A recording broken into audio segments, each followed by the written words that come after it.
In this video, we will be interpreting the parameters of an exponential equation. Exponential equations are written in the form f of x is equal to a times b to the x power.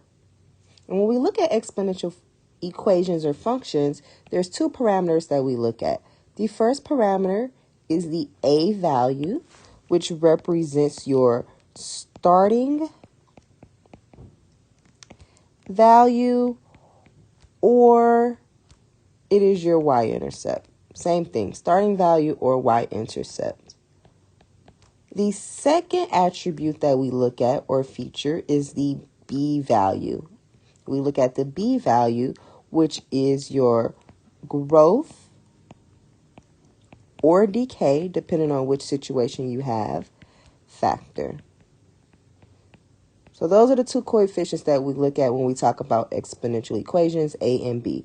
And here we have three exponential equations, and we're going to look at how we can identify each of those coefficients. There's two types of equations that you can have when you have exponential functions. The first type of function that you can have or equation is exponential growth equations, which happen when your b value is greater than 1. So in our example, we have y equals 5 times 2 to the x power. Our b value is 2. So since it is greater than 1, we have exponential growth, and it's growing at a factor of 2.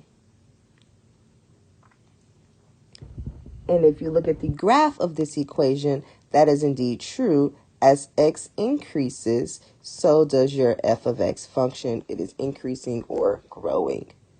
The next coefficient or attribute that we look for is the a value, which is 5. So for us, our starting value is 5, or if you want to be more precise, this is technically 0,5, which is right there on the graph. So that is how you can use the exponential growth equation to identify the starting value and the growth factor. The next type of exponential functions that we can have are exponential decay functions or exponential decay equations. And those are identified by the b value being less than 1. So if we look at our equation that we have y equals 7 times 1/2 to the x power. Our b value is less than 1. It is a fraction of 1/2. So we have exponential decay at a factor of 1/2.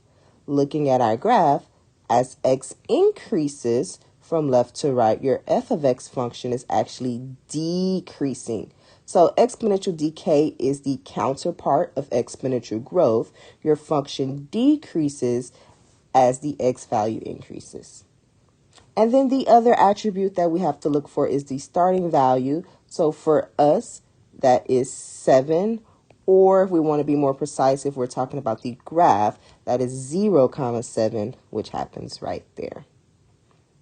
Hopefully this quick video better explains how to use an equation to identify the starting value or y-intercept, and if your equation models exponential growth, which happens when your b value is greater than 1, or exponential decay, which happens when your b value is less than 1.